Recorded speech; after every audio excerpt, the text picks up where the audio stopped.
Hi guys! For today's video, ayan mga ka-reels. So ito po yung day 9 po ng umaga. So as you can see po, medyo natabunan na po lahat. Konti na lang yung kulang. And then pantayin lang po nila yan ngayon.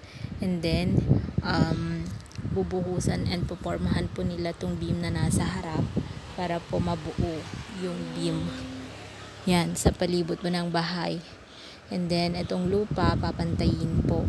Then, naglagay na rin po sila ng PVC. Yun po yung orange doon sa likod.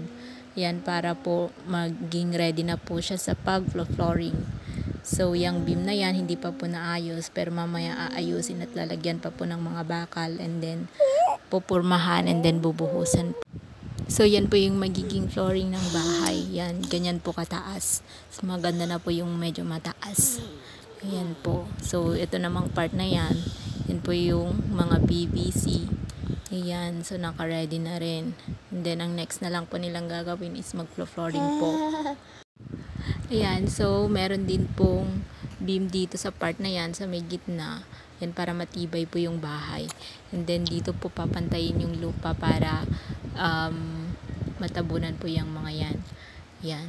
So, yun lang po for today's video. Thank you po for watching. Bye!